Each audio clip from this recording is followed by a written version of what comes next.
हरिचरणों में आश्रय। एक गांव के बाहरी हिस्से में एक वृद्ध साधु बाबा छोटी से कुटिया बनाकर रहते थे। वह ठाकुर जी के परम भक्त थे। उनका स्वभाव बहुत ही शांत और सरल था। उन्हें दिन रात बस एक ही कार्य था, ठाकुर जी के ध्यान भजन में खोए रहना। उन्हें ना खाने की चिंता ना पीने की चिंता थी, तो बस एक कहीं ठाकुर जी की सेवा कमी ना रह जाए। भोर से पूर्व ही जाग जाते, स्नान और नित्य कर्म से निवृत्त होते और लग जाते ठाकुर जी की सेवा में। उनको स्नान कराते, धुले वस्त्र पहनाते, चंदन से तिलक करते, पुष्पों की माला पहनाते, फिर उनका पूजन करते, ठाकुर जी का भजन आदि करते। फिर जंगल से लाए गए फलों से ठाकुर जी को भोग लगाते। वह बिल्कुल वैरागी थे, किसी से विशेष कुछ लेना देना नहीं था उनको। वह फक्कड़ थे, किंतु किसी के आगे हाथ नहीं फैलाते थे। यदि कोई कुछ दे गया तो स्वीकार कर लिया, नहीं तो राधे राधे। फक्कड़ होने पर भी एक विशेष गुण उनमें समाहित था। उनके द्वार पर यदि कोई भूखा व्यक्ति आ जाए तो वह उसको बिना कुछ खिलाए नहीं जाने देते थे। कुछ नहीं होता था तो जंगल से फल लाकर ही दे देते थे, किंतु कभी उन्होंने किसी को अपने द्वार से भूखा नहीं जाने दिया। यही उनकी स्थिति ठाकुर जी के प्रति भी थी। उनको इस बात की सदैव चिंता सताती रहती थी कि कहीं ठाकुर जी किसी दिन भूखे ना रह जाए। उनके पास कुछ होता तो था नहीं, कहीं कोई कुछ दे जाता था तो भोजन बना लेते थे, पर वह अपने पास थोड़ा गुड़ अवश्य रखा करते थे। यदि भोजन बनाते थे तो पहले भोजन ठाकुर जी को अर्पित करते, फिर स्वयं ग्रहण करते। किंतु यदि कभी भोजन नहीं होता था तो गुड़ से ही काम चला लेते थे।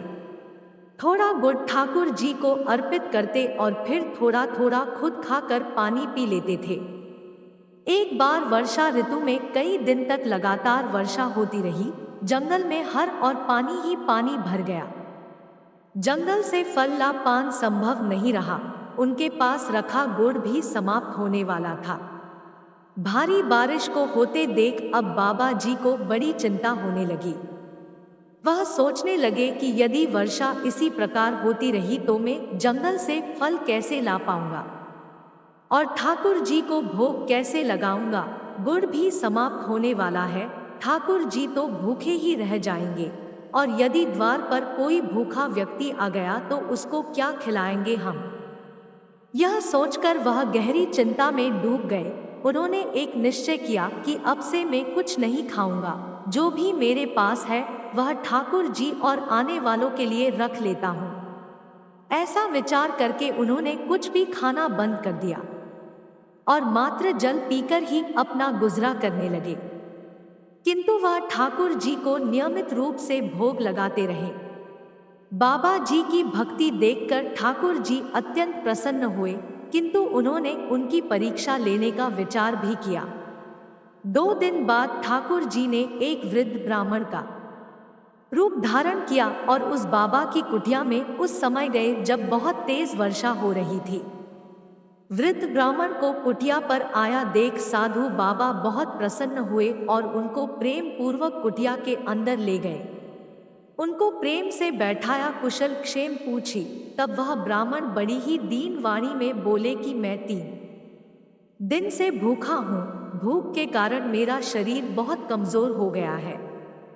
यदि कुछ खाने का प्रबंध हो जाए तो बहुत कृपा होगी। तब साधु बाबा ने ठाकुर जी को मन ही मन धन्यवाद दिया कि उनकी प्रेरणा से ही वह कुछ गुड़ बचा पाने में सफल हुए। वह बाबा स्वयं भी 3 दिन से भूखे थे, किंतु उन्होंने यथासंभव गुड़ और जल उन ब्राह्मण देव को अर्पित किया और कहा कि श्रीमान जी, इस समय तो इस कंगले के पास मात्र यही साधन उपलब्ध है, कृपया आप इसको ग्रहण करें। बाबा की निष्ठा देख ठाकुर जी अत्यंत प्रसन्न थे, किंतु उन्होंने अभी और परीक्षा लेने की ठानी। वह बोले, इससे मेरी भूख भला कैसे मिटेगी। यदि कुछ फल आदि का प्रबंध हो जाए तो मेरी भूख कुछ शांत होगी। अब बाबा जी बहुत चिंतित हुए। उनके द्वार से कोई भूखा लौटे यह उनको स्वीकार नहीं था। वह स्वयं वृद्ध थे, 3 दिन से भूखे थे, शरीर भूख निढाल था, किंतु सामने विकट समस्या थी। उन्होंने उन ब्राह्मण से कहा, ठीक है श्रीमान जी, आप थोड़ा विश्राम कीजिए, मैं फलों का प्रबंध करता हूँ। बाबा जी ने ठाकुर जी को प्रणाम किया और चल पड़े भीषण वर्षा में जंगल की ओर फल लाने। जंगल में भरा पानी था, पानी में अनेकों विषैले जीव इधर उधर बहते जा रहे थे, किंतु किसी भी बात की चिंता किए बिना साधु बाबा कृष्णा कृष्णा का जाप करते चलते रहे। उनको तो मात्र एक ही चिंता थी कि द्वार पर आए ब्राह्मण देव भूखे ना लौट जाएं। जंगल में पहुंचकर उन्होंने बहुत कठिनाई से फल एकत्र किए और वापस कुटिया की ओर चल दिए। जब वह कुटिया पर पहुंचे तो देखा कि ब्राह्मण देव उनकी प्रतीक्षा कर रहे थे। बाबा जी ने वर्षा और भरे हुए पानी के कारण हुए विलंब के कारण उनसे क्षमा मांगी और फल उनको अर्पित किए। वह वृद्ध ब्राह्मण बोले, बाबा जी आप भी तो ग्रहण कीजिए, किंतु वह बाबा ब्राह्मण देव से बोले, क्षमा करें श्रीमान जी, मैं अपने ठाकुर जी को अर्पित किए बिना कुछ भी ग्रहण नहीं करता। यह फल मैं आपके लिए लाया हूं, मैंने इनका भोग ठाकुर जी को नहीं लगाया है। तब वह ब्राह्मण बोला, ऐसा क्यों कह रहा है आप, ठाकुर जी को तो आपने अभी ही फल अर्पित किए हैं। बाबा बोले, अरे ब्राह्मण देव क्यों परिहास कर रहे हैं, मैंने कब अर्पित किए ठाकुर जी को फल।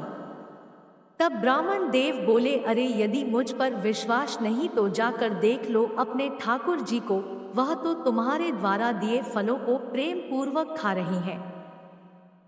ब्राह्मण देव की बात सुनकर बाबा जी ने जाकर देखा तो वह सभी फल ठाकुर जी के सम्मुख रखे थे जो उन्होंने अभी अभी ब्राह्मण देव को अर्पित किए थे। वह तुरंत बाहर आए और आकर ब्राह्मण देव के पैरों में पड़ गए और बोले, कृपया बताएं आप कौन हैं। यह सुनकर श्री हरि वहां प्रत्यक्ष प्रकट हो गए। ठाकुर जी को देख वह वृद्ध बाबा अपनी सुध-बुध खो बैठे, बस ठाकुर जी के चरणों से ऐसे लिपटे मानो प्रेम का झरना बह निकला हो। आंखों से अश्रुओं की धारा ऐसे बहे जा रही थी जैसे कुटिया में ही वर्षा होने लगी हो।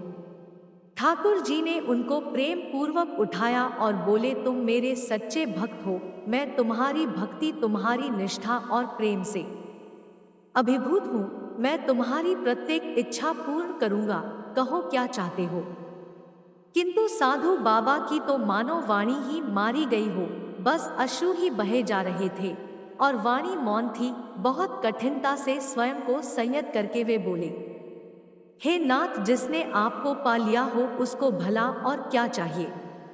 अब तो आप बस मुझे इन चरणों में आश्रय दे दीजिए। ऐसा कहकर वह पुनः ठाकुर जी के चरणों में गिर पड़े।